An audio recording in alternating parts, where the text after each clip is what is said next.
Talking about loving Marc Maron, though, according to this clip, courtesy of the JRE, it looks like Marc Maron tucked his tail. It looked like Marc Maron pussied up when Joe Rogan stepped to him and asked him, Wagwan.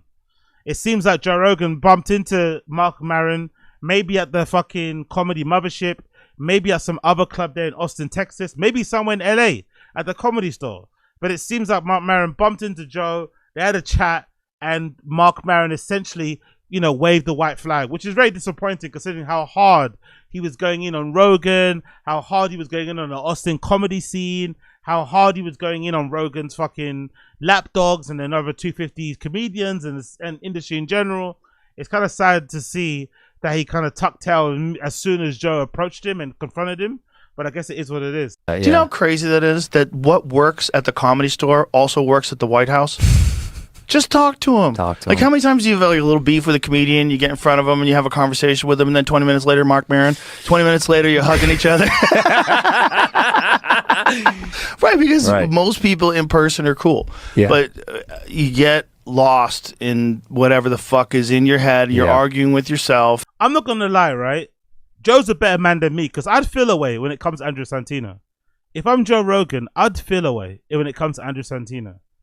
Him having Marc Maron on Bad Friends, them purposely asking Marc Maron question about the industry and the scene that they know will get him triggered, will get him upset, will get him angry, so much so that he would eventually crash out on Joe Rogan, one of their best friends. I don't like that. I don't like that.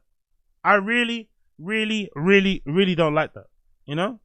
I feel that's really kind of effed up. If I'm your friend.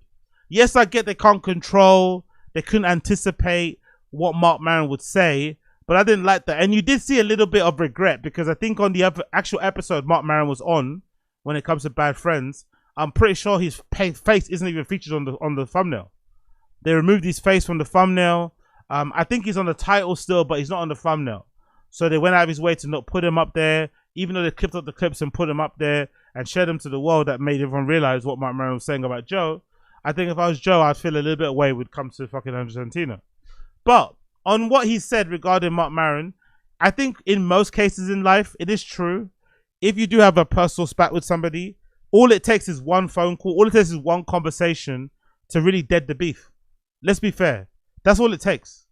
But in my experience, because I have pride and because I have an ego, that would never happen unless I really feel like I'm in the wrong.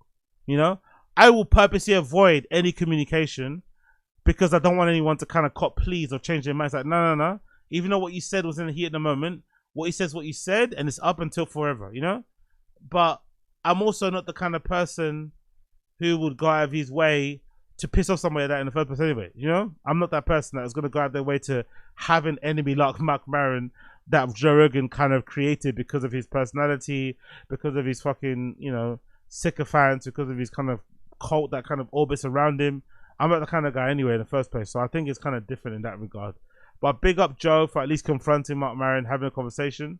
I think when it comes to Marc Maron, like I said when I originally covered some of the stuff on the Random Show, check out the Random Show, by the way. Link, you can find it in the link tree down below. You can find a link to my Random Show channel on the link tree down below, where I kind of expand a little bit more on these comedy topics and other random kind of, news topics as well. You can also find it at the Random Show if you just type that into the YouTube and shit.